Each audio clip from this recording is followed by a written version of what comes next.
They have to meet expenses of exchange by drawing from the values of the products sold.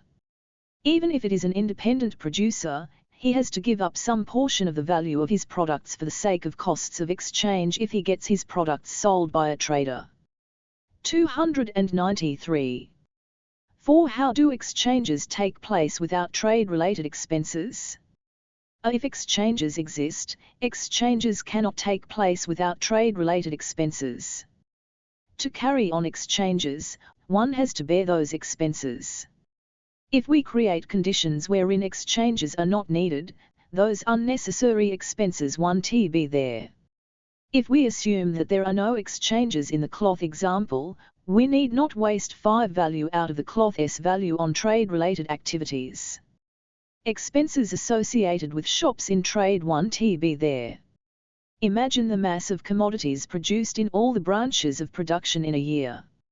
It requires crores of money and many lakhs of yards of space to carry on the exchanges of that mass of commodities.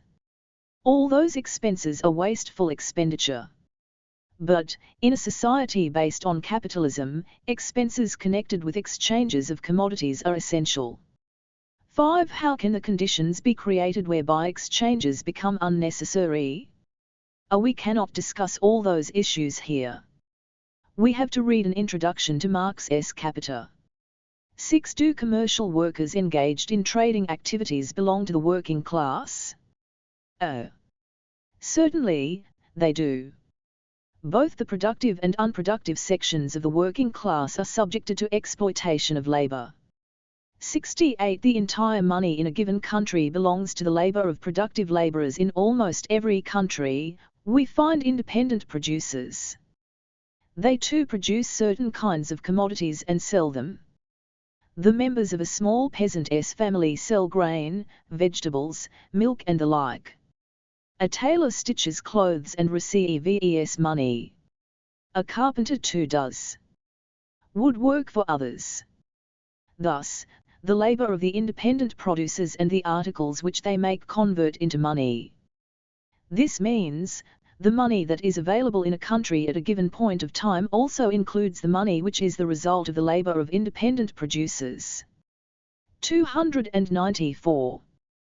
But when we observe the capitalist society, we find the least and insignificant number of independent producers.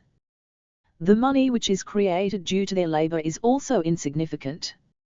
That money also exists, but let us not consider it now. The capitalists, who operate on a very small scale, to perform certain duties along with the workers in the process of production of their commodities. The labor of such capitalists too results in money. Let us not consider here the labor of small capitalists either. Disregarding the money of independent producers and the money related to the labor of small-scale capitalists, we shall examine the remaining money. In a capitalist society, we have to take into account the class of capitalists who do not perform any labor and the working class who perform labor, and examine the relations between the two classes. In any capitalist country, the majority of the population consists of these two classes only. First, we have to consider the situation of a particular capitalist and his productive and unproductive workers. The same situation is true of every big capitalist. All the domestic servants in the house of a garment capitalist are unproductive workers. None of the expenses either of the means of their labor or of their wages go into sales. Nor do they convert into money. All those expenses are part of the surplus value of the productive laborers. A person who gets commodities produced is a productive capitalist. Those commodities may be either agricultural or industrial. Whatever aspects we find in a particular commodity are also found in each and every commodity. Whatever happens in the case of a particular productive capitalist also happens in the case of each and every productive capitalist. Neither mercantile capitalists, nor money-lending capitalists are productive capitalists. They do not undertake production of commodities. They deal with the commodities, the production of 295, which was undertaken by productive capitalists. Let us take the example of a commodity to see what the composition of money in a given country is. Cloth is a commodity. Its value is 120. Its constituent elements are means of production 80 plus wages 20 plus surplus value 20 equals 120. In this example of cloth, what is the total amount of money that belongs to the cloth capitalist, his productive and unproductive laborers, and those who share the surplus value in cloth production? What is the source of that combined money? If we understand all the aspects of a single commodity, all things related to money will be clear. The productive laborers have performed a labor of 40 value to make this cloth. When the cloth is sold, the 40 value of the labor too has converted into money along with the 80 of means of production. Among those laborers, there may be people who perform either manual or intellectual labor, and among them again skilled and unskilled. As all their wages taken together are 20, the money which all of them have is 20. The surplus value of these productive laborers is another 20. We know how this value is distributed under various heads. Let us see them once again. Rent. The landlord gets the portion of rent from the surplus value. If the landlord lends his land for an industry, he would get rent from the industrial commodities. If the land is given for cultivation, he would get rent from the agricultural commodities. The rent money, which is the income of a landlord, is part of the labor of productive laborers who produced the commodities. Money gained through the rent is spent on the maintenance of the family of the landlord and on the wages of his domestic servants. The surplus labor which the domestic servants perform spares the landlord's expenditure on family. The money gained through rent is the source for every expenditure: the jewelry of the female members of the landlord's household, luxurious clothing, mansions, occasional purchase of new lands and day-to-day luxuries. The landlord's family lives on surplus value of the 296 productive laborers and surplus labor of the domestic servants. Without doing any labor of their own and without the money that their labor secured. Merchant's profit. The story of the merchant capitalist who gets the cloth commodity sold by his workers is similar to the story of the landlord. We know how this guy gets merchant's profit at the end. The maintenance and the luxuries of his family depend on three factors: the surplus value of productive laborers who produce the commodities which he sells, the surplus labor of the trade laborers who work for him, the surplus labor of the domestic laborers. This guy lives on these three factors, without any money that resulted from his own labor. Income of independent merchants. Here we need to understand the income of the independent merchants. This income is also connected with the surplus value of the productive laborers. An independent merchant is one who neither has a master nor he himself a master over others, but does trade related activities himself. Where does this person initially buy the commodities? He buys either from the productive capitalist, or the mercantile capitalist, or independent producers. He sells the same commodities that he purchased. No matter where he purchases the commodities, he would get them with some commission, at a reduced rate. Even the independent producers must sell their commodities to the traders at a reduced price. An independent merchant does all trade-related work. An independent trader. She sells goods sitting at a /particular place. UMI. An independent trader. He sells goods roaming in the street. Himself.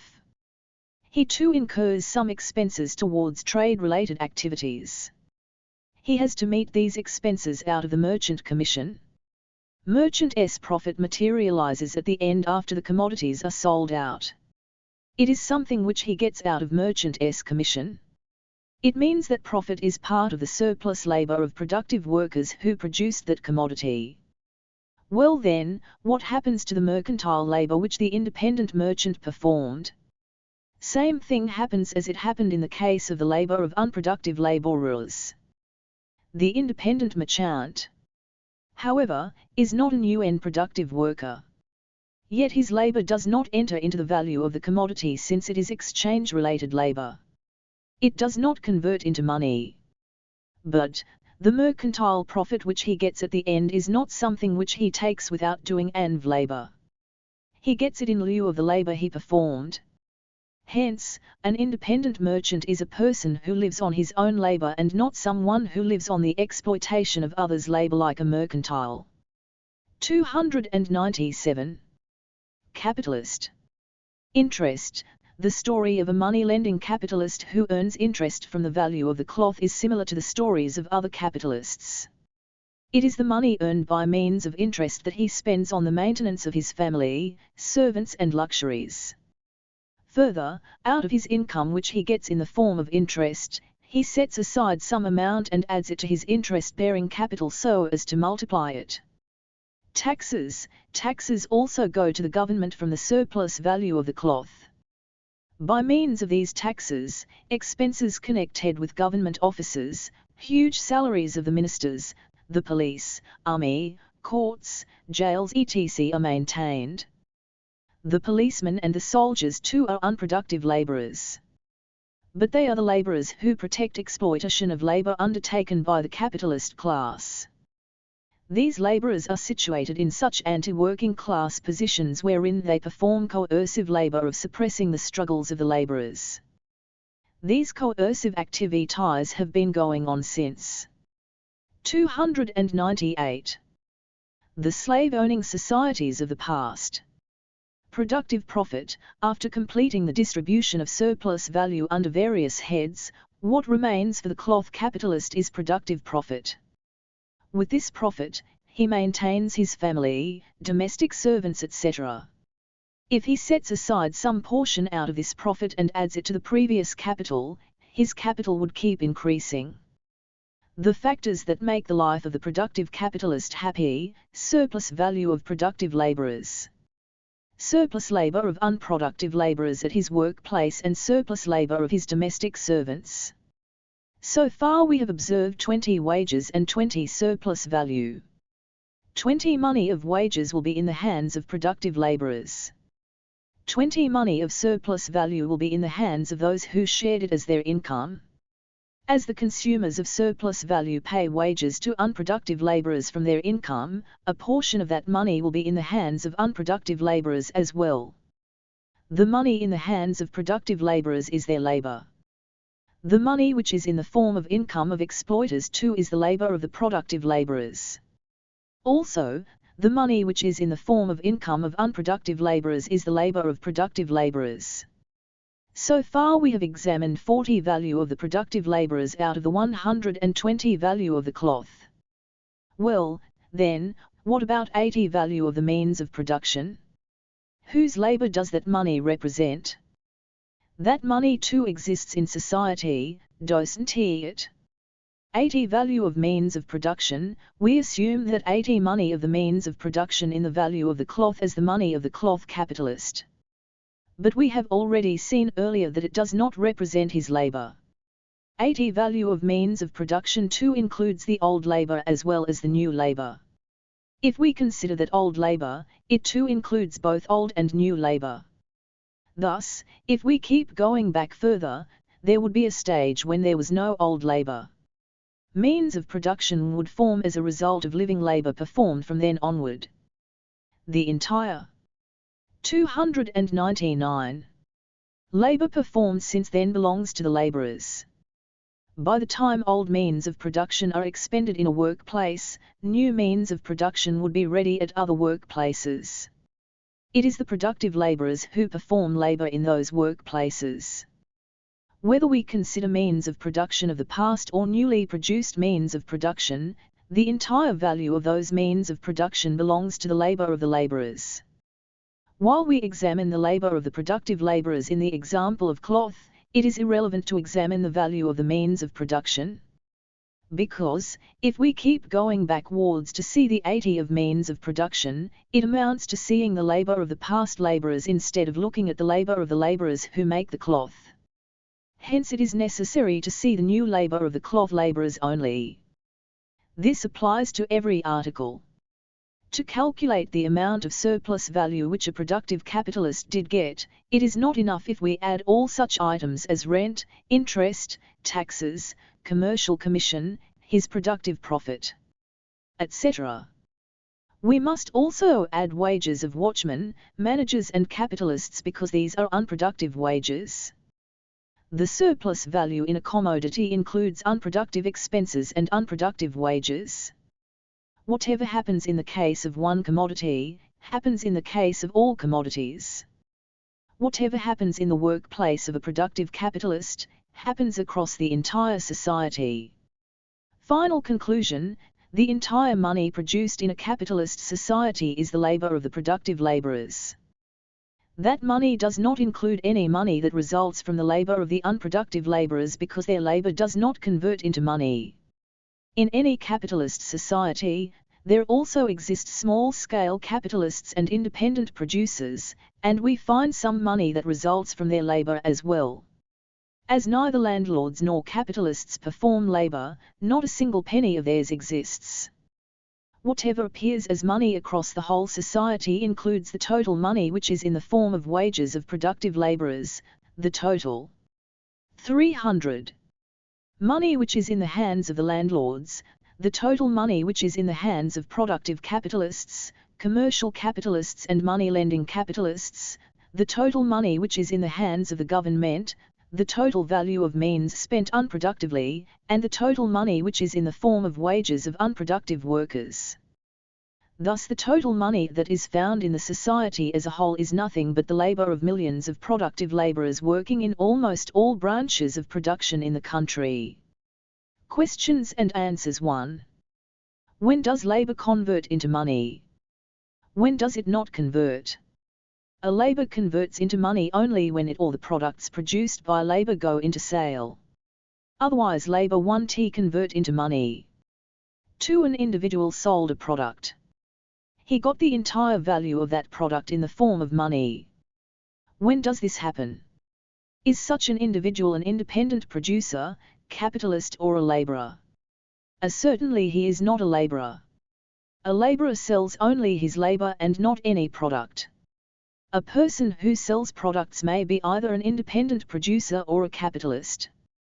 3. If a worker involved in tailoring does the work of stitching at home and sells garments, he won't be a worker either in the context of stitching garments for others or in the context of selling the garments which he stitched. He will be an independent producer. 4. A little girl purchased some fruits with a small coin. What is that money? Whose labor is it? First we must know who gave that coin to that little girl. Did her parents give or her paternal aunt give?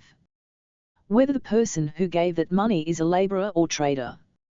If that person is a worker, is she a productive laborer or unproductive laborer? If we know all those things, we will know what that money is and what its source is.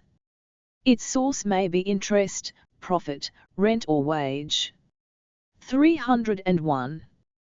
Whatever be its source, money is the value of the labor of productive laborers. 5. An unproductive laborer works for a master. He receives wages. Does this mean that he has sold his labor? It means he sold it. But the master won't sell that labor outside. 6. Does the money which the government gets in the form of taxes also include the value of labor of unproductive laborers? No, it does not include that value. Those unproductive laborers who perform intellectual labor also pay income tax. They pay those taxes out of their salaries. Their wages, however, are not the result of conversion of their labor into money. The state pays those wages from various kinds of taxes which it gets as income. All those taxes are paid by the capitalists from the surplus value of productive laborers. Hence taxes are the value of the labor of productive laborers. Though unproductive laborers also pay taxes, the money of those taxes is not the result of conversion of their labor into money. 7. It is said in the lesson that in order to calculate the surplus value produced in a period of 1 year in a country, we have to add interest, profit, taxes, unproductive expenses and the like. If we calculate that way, it will be a huge sum of crores and crores of rupees. Will the surplus value produced by productive labourers be so huge? If the calculated amount appears to be so huge, then you must wonder, is exploitation of labour taking place on such a large scale? If such a huge amount of surplus value is not available, how can they secure and maintain government offices, the police, the military, buildings, arms etc.? The military operates on land, water and air. Unless such huge amounts of surplus value are not exploited, how can the families of landlords and capitalists acquire enormous riches and wealth? Where does the money which is spent on bribes, throughout the country, come from? Before raising the question, will the surplus value be so large, we need to raise and understand questions such as, what is surplus value? What is exploitation of labour? If we understand these things, it will be clear as to how these riches and wealth are accumulated and how all the branches of the state are maintained. 302. 8. Take a commodity and illustrate the productive-unproductive distinction by way of its internal division. Value of a commodity, 120. I. Means of production. 80. I. Productive wages. 20. Surplus value. 20. Land rent interest taxes commercial commission. Commercial expenses profit. Unproductive expenses. Bribes. Productive profit. Every fellow who consumes surplus value will have unproductive labourers to perform domestic services. Some portion from the rent is spent on unproductive expenses. Some portion from the interest is spent on unproductive expenses. Thus, some portion from every income is spent on unproductive expenses. Unproductive workers are found even in the houses of intellectual labourers. Junior. 69 Values that add subsequent to production. Here we need to examine some more aspects concerning the value of a commodity. The value of the cloth when it was produced at the place of production is 120, isn't it? But that value does not remain as 120 if we want to purchase it from a cloth shop. By the time it reaches the shop, some essential values add to it and that value increases a little more than 120. Especially the labour of transportation and the labour of storage. Labour of transportation, if an article, produced at a place of production, has to reach the 303 consumers, it has to move out of that place of production. It has to be moved out either on a cart or a lorry. It is the labour of transportation. It is a necessary labour. There won't be any change in the body of an article due to the labour of transportation. But that article moves from one place and reaches another place. If an article remains at the place of production without incurring the expense of labour of transportation, it is not at all possible to use that article. Labour of transport. Though the labour of transportation is not necessary to make an article, it is a labour necessary to convey the produce ced article to the consumers. Hence it is productive labour. Transport workers are also productive labourers. Let us suppose that 4 value is spent on the labour of transportation in order to deliver the cloth of 120 value at a shop. That value will add to 120. That 4 value of transportation, however, will be of 3 parts, means of production necessary to carry on that labour of transportation and wages of labour of transport and surplus value of those transport workers. These 3 items taken together constitute the value 4 of transport.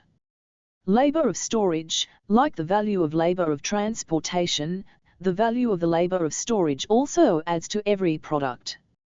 No product is consumed immediately after it is produced. We have to store it at some place and protect it till it is consumed. If it is milk, we have to store it till the next day. If it is vegetables, we have to store them for about a week. If it is grain, we have to store it for a year.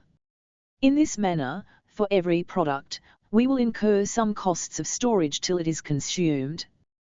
This is a natural need.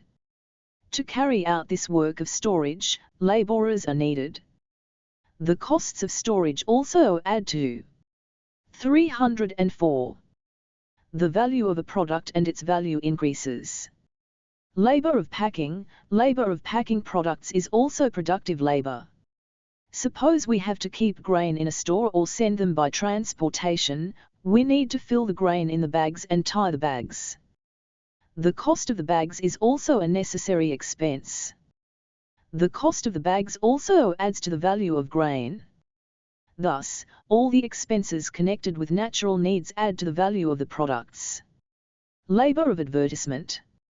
Costs of advertising about commodities are wholly unproductive expenses.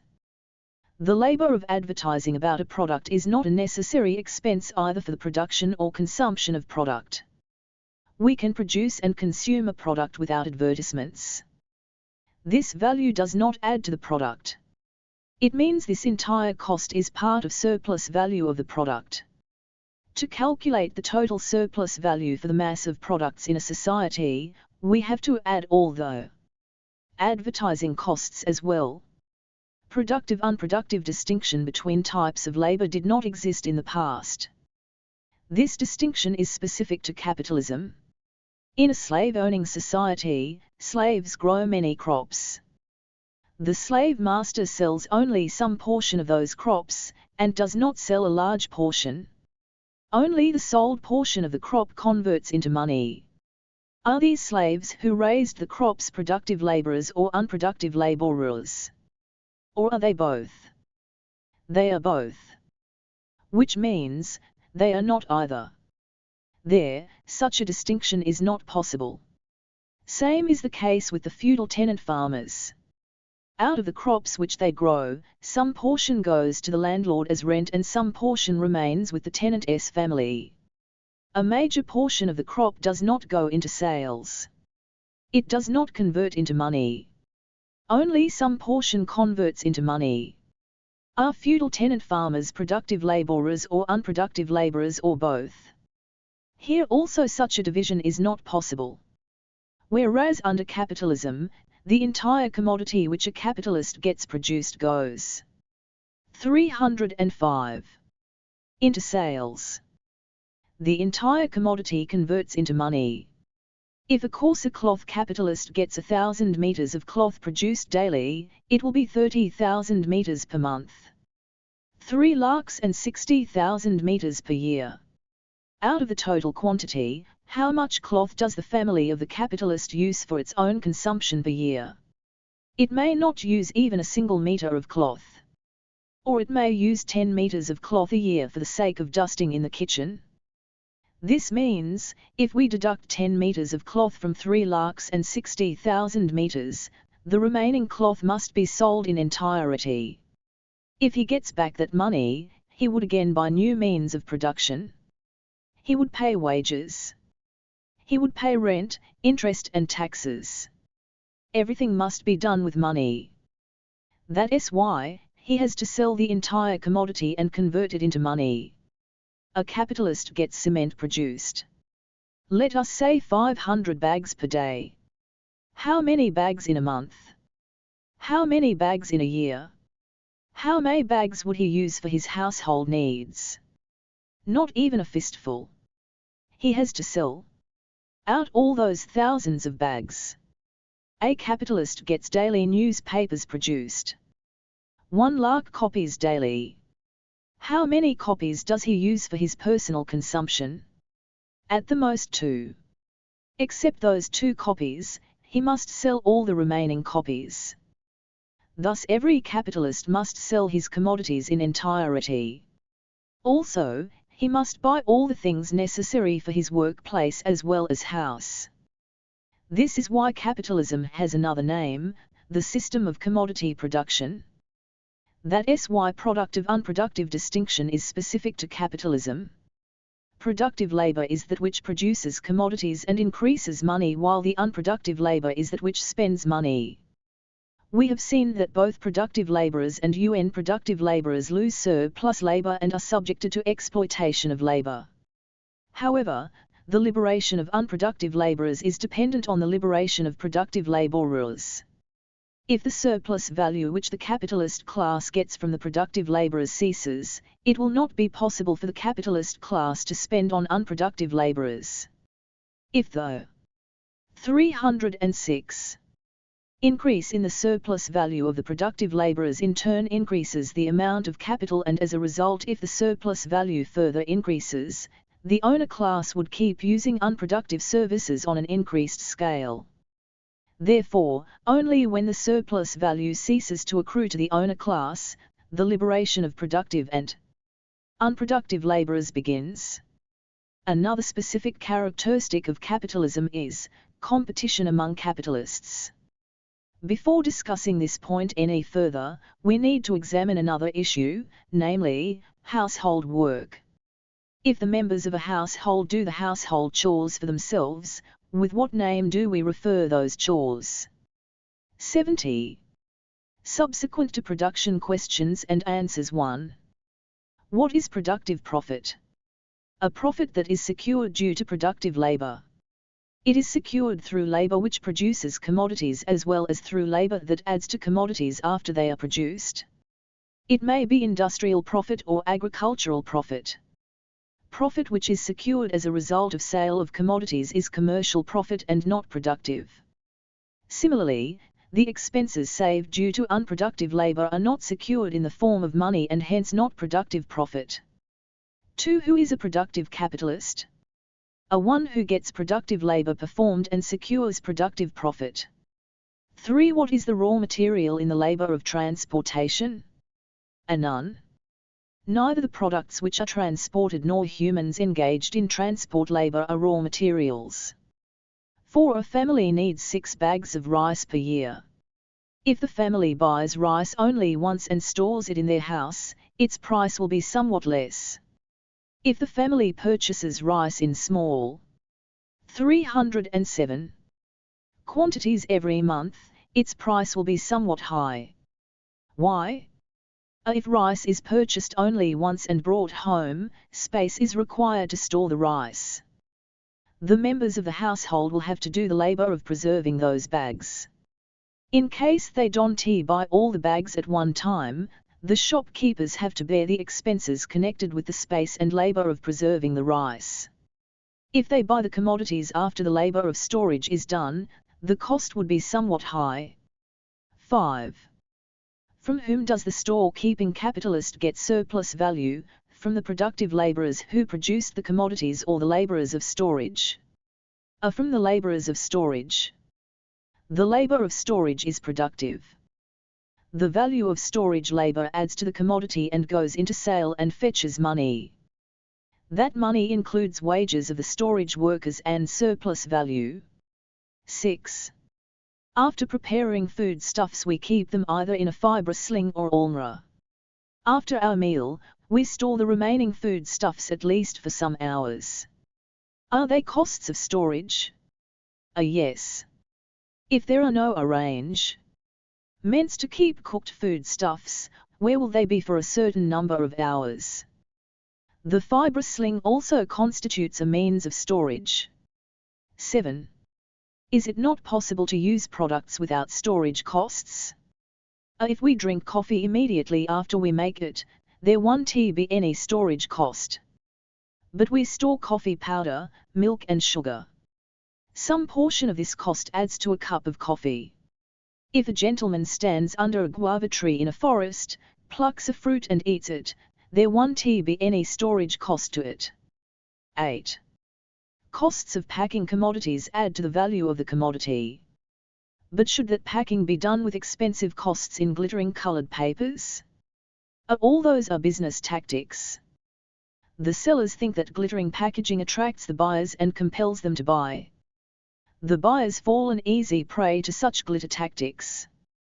The quality of biscuits does not increase if they are sold in glittering attractive packets instead of clean and ordinary white packets. The cost goes up due to extravagant packaging. The buyers of such commodities will be compelled to spend more on packaging. 308. 9. Let us suppose it costs 2 value to pack a commodity if we use really basic amount of cardboard. But, suppose, the value of packing will be 3 if we use colorful and stylish material for packaging. Will this extra value 1 which we spent be part of the surplus value of the packed commodity? No, it won't. Packaging is productive labor. Even if more expense is incurred on stylish packaging, it isn't actually incurred one. The packing will not be stylish and attractive if that amount is not spent. The buyers of that commodity have to bear that cost of stylish packaging. If the packing is simple, the buyers will incur less cost. But the buyers are not aware of all this. Having been accustomed to stylish things, buyers crave for them. 10. How will the consumers know about commodities if there were no advertisements? Are advertisements not needed? Oh. Advertisements may proceed with 2 kinds of characteristics. All the advertisements in capitalism are business announcements. They proceed with various tactics to deceive consumers. Business announcement is not necessary in order to make people aware of a product. A news item giving some information about the product is enough. Just as many essential pieces of information are published, information about the product too reaches people. The expenses incurred on business advertisements are excessively greater than the expenses incurred on the police machinery. The entire expense spent on advertisements is part of the mass of the surplus production of the working class. 11. A capitalist company, let us say, had started selling some soap or toothpaste about 40 years ago. All consumers know about those commodities. Still, that company issues business advertisements about its commodities. Why? The company fears that if its advertisements stop and the advertisements of other new companies continue to appear, the consumers might forget the old commodities. It is also a known fact of this commercial world. If advertisements of new commodities alone appear, the consumers tend to lean toward them. The old commodities can compete with the new only if their advertisements continue. All this is gimmicks of the business field. 309. 12. Is it not enough if people produce certain good quality soaps and toothpastes without indulging in business tactics? All consumers will buy them, won't they? What is business for? For the sake of profit. All businessmen aim at their profit, don't they? Why would all of them come together? It is more dangerous if all capitalists come together. Then workers are compelled to buy the commodity even if it is trashy and costly. Capitalists may get commodities produced cautiously if they function separately and individually. 13. How many names do the capitalist have? Why can't all of them have a single name? Their names depend on the kind of activity they undertake in order to earn money. Productive capitalist is one who gets commodities produced by the workers in agriculture or industry. Commercial or mercantile capitalist is the one who gets the commodities sold by his workers. Money-lending capitalist is the one who lends money to either productive capitalists or the commercial capitalists. Landlord is the one who rents out land to the productive capitalist, mercantile capitalist and the money-lending capitalist. All these guys secure income under various heads not on account of their own labor. The incomes of all these guys come from the commodity which the productive capitalist gets produced by his workers. 14. Who is a contractor? What is his job? A contractor is someone who undertakes a job on contract. A contractor is also a capitalist. The government intends to get a canal dug, a bridge constructed or a road laid. It calls a capitalist and assigns the job to him. It means, it allocates that work on contract. That contractor gets that work done by engaging workers.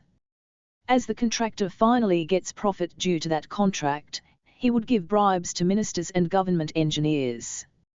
If he does not have an opportunity to earn profit through a contract, there is no scope to pay bribes. Earning profit in the first place is one form of corruption. Earning bribes through other persons from that profit is another form of corruption. The source of corruption of taking bribes is the corruption of earning surplus value. 310. 15 capitalists get iron, cement, petrol, buses, rails and other such commodities produced. How much of the produced commodities does a capitalist use for his family? In the case of certain commodities, a capitalist's family does not use any portion of the commodities that it gets produced by the workers. The entire commodity is meant for sale. The family buys necessary commodities from other capitalists. In the case of certain commodities, the capitalist's family uses some portion of the commodities which it gets produced. But it is negligible. Much is bought from outside. Majority of the capitalists sell their commodities en masse and purchase necessary commodities from other capitalists. 16. The soaps capitalist gets 5,000 soaps produced per day. 1,50,000 per month. Well, then, how many soaps does that capitalist use per day in his house? How many does he sell outside? Oh! Not even a single soap is exhausted in the house in a day. Let us say, they use. The whole thing is for sale. The commodities of a capitalist.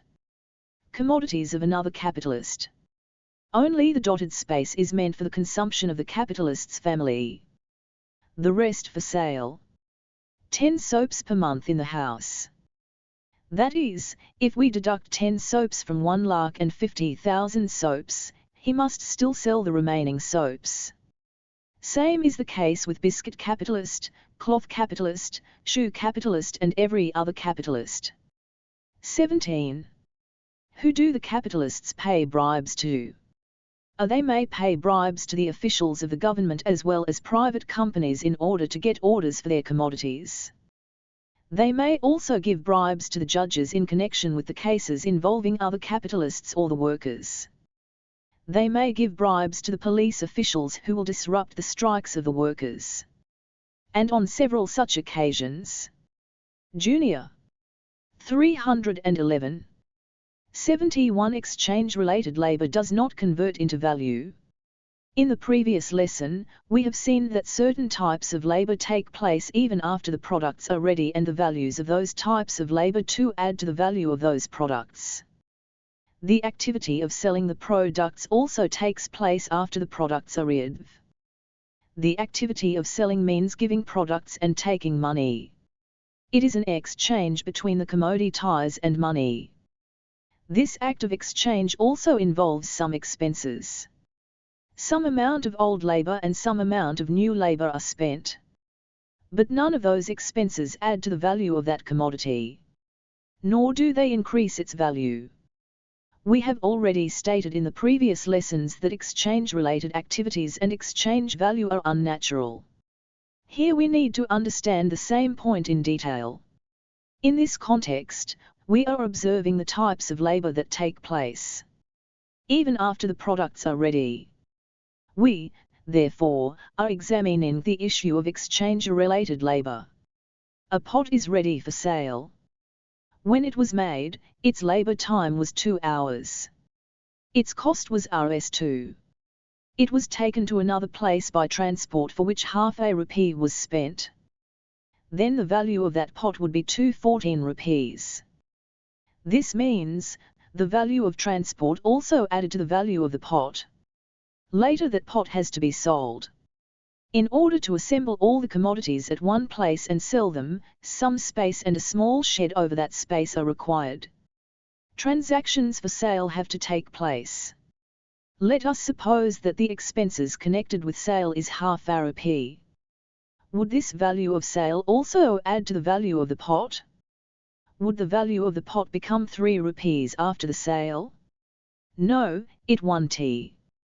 Even then the value of the pot would be 214 only.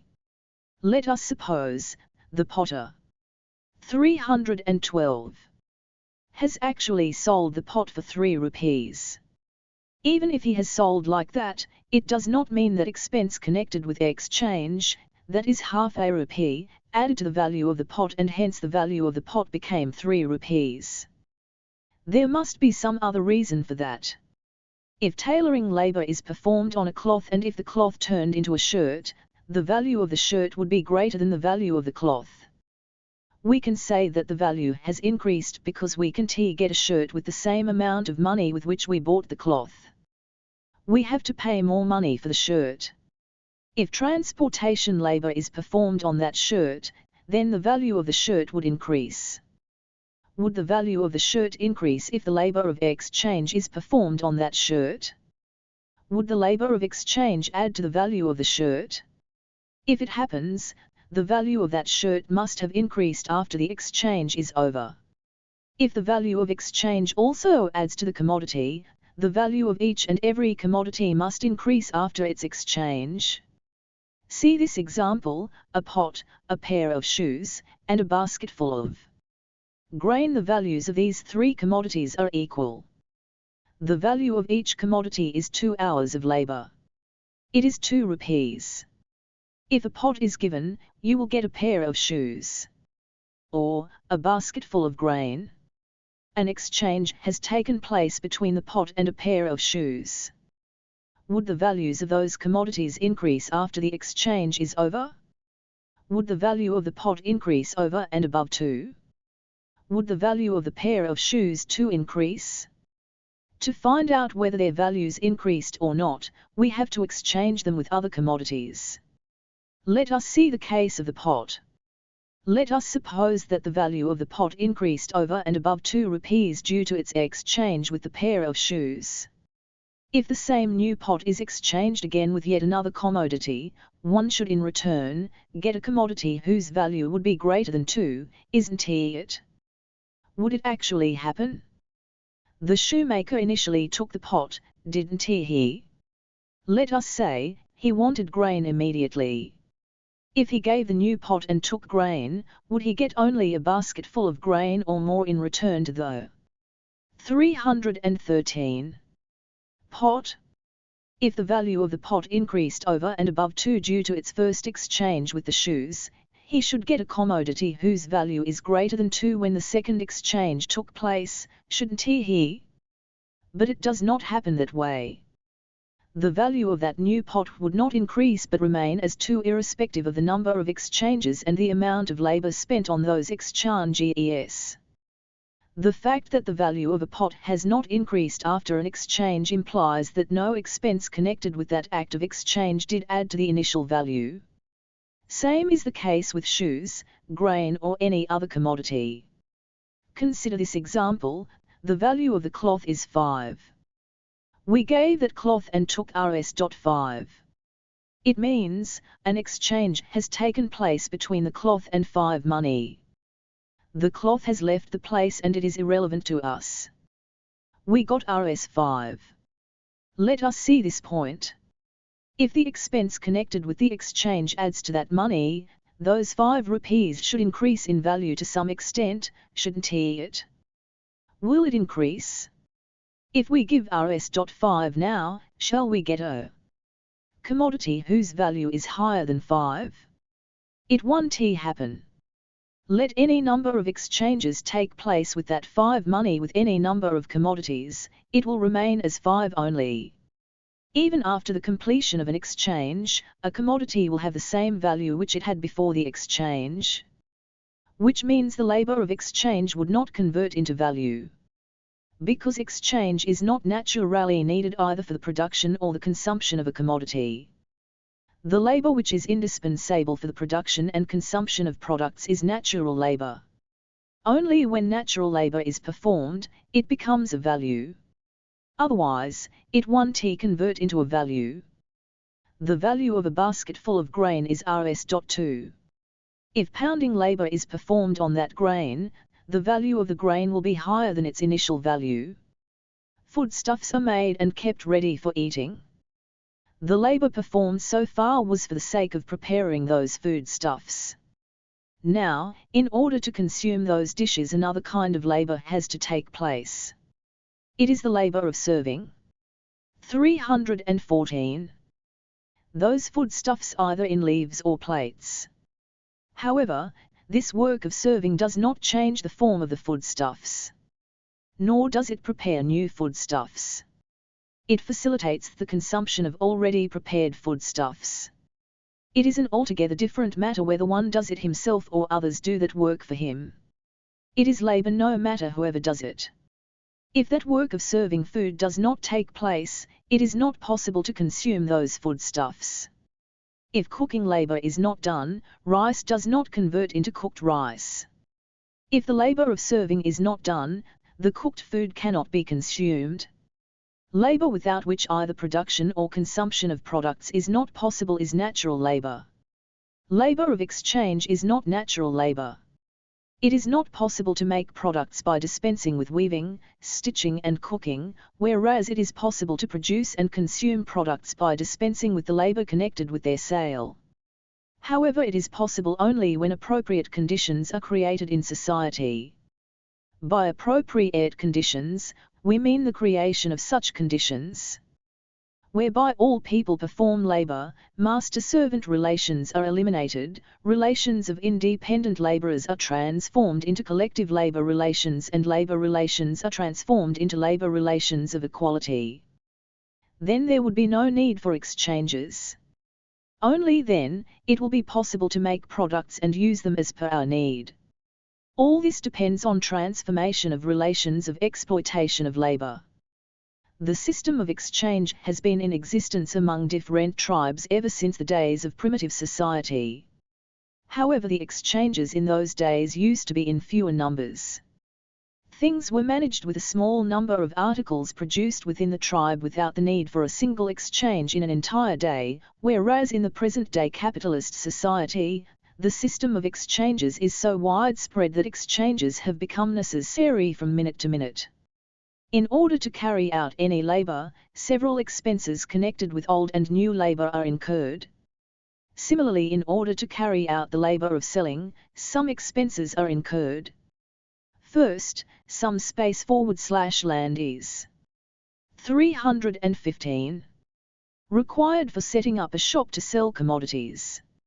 A smaller or bigger building is to be built on that site. Lots of furniture and other articles are to be provided inside the building. People who can work in that shop and sell commodities are required. The workers need maintenance. If these acts of exchanges were not in existence, those workers would fend for themselves by performing natural labor in places like schools, hospitals and transport offices. It would have been possible for them to turn to natural labor. Suppose 50 the sewn meters of cloth are sold in a year in a textile shop. Let us also suppose that the expense incurred in selling 1 meter of cloth is 1 rupee. This value of sale does not add to the value of the cloth. Hence, there arises a need for commercial commission. Those who sell commodities are not aware of such questions as to which expenses add to and which expenses do not add to the value of a commodity. Just as they are ignorant of such trade secrets as rent, interest and profit, they are unaware of the merchant's commission as well. Take the example of a shoe shop. We find thousands of pairs of shoes there. Why don't the readily available shoes go into consumption at once? Because exchanges are yet to take place. A fruit garden is in full blossom.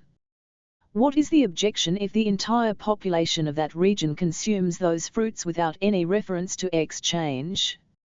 Well, that garden is the property of an individual. A lot of labor was performed to raise that crop. Those who want to take those fruits must pay in return the value of labor spent on the crop. It is not a matter concerning just 1 or 2 shops. Consider all the places and all the shops meant for sales activity in a county as a whole. See how many places, how many buildings and how many people are required for that. If there was no need for sales and if all people perform labor, produce and consume articles as per their needs, those sites and buildings would be liberated from such unnatural reasons for their existence. But, the existing human relations are in the form of master-laborer relations. These relations necessitate exchanges. 316. For every need. As long as the relations are like this, it is not possible to do away with exchanges. Yet it does not mean that exchanges would remain natural needs forever, just because they are required now. Some expense is incurred in the sale of every commodity.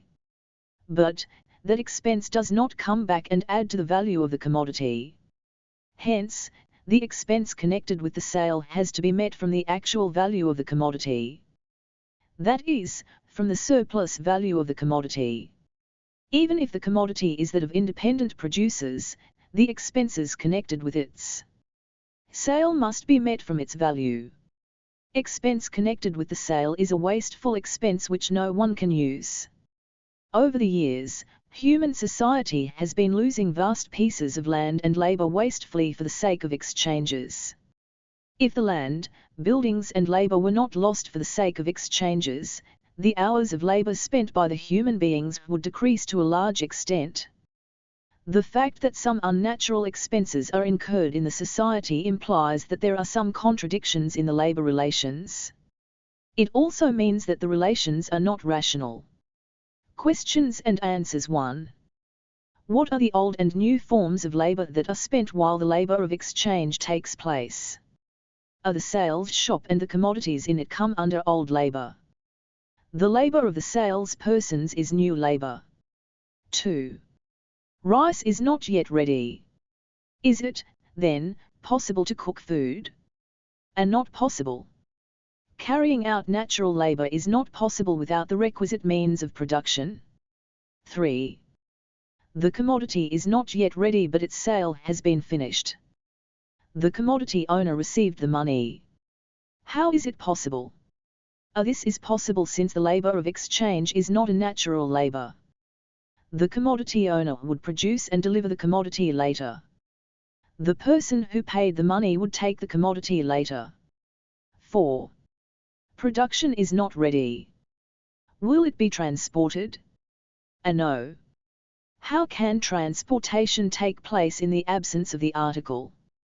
Transportation is natural labor. To perform it, articles must be.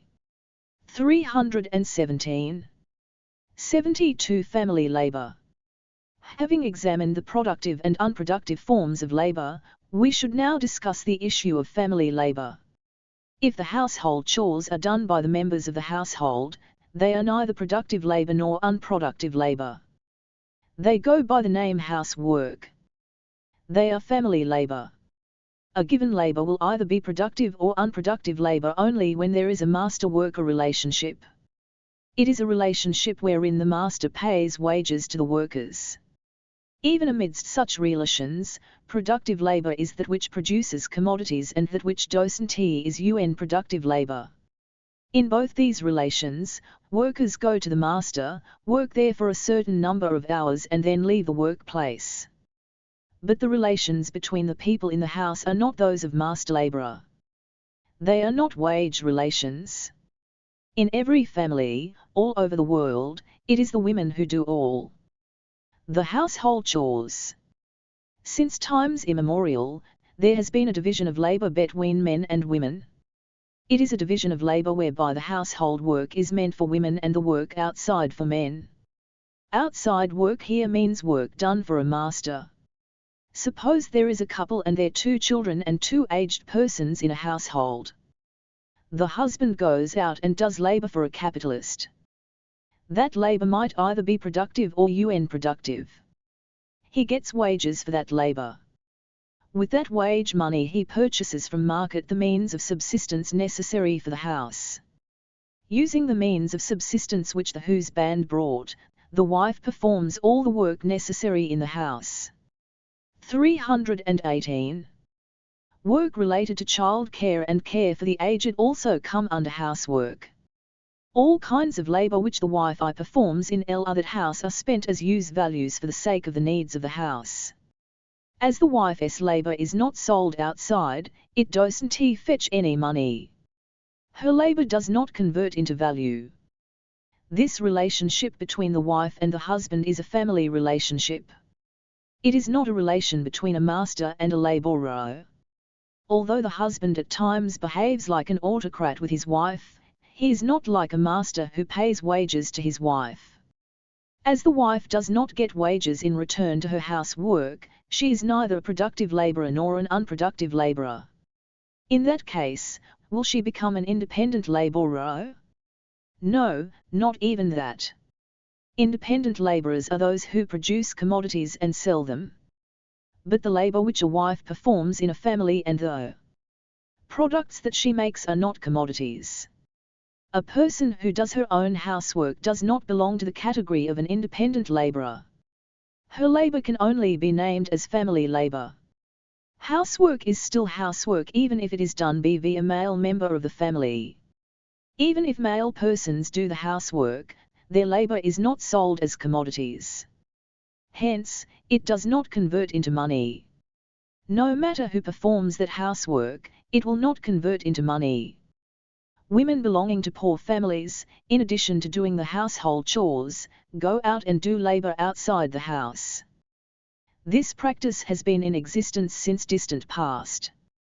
During the period of slavery, women belonging to the slave families used to do all the household chores of the slave master in addition to the work they do in their own huts.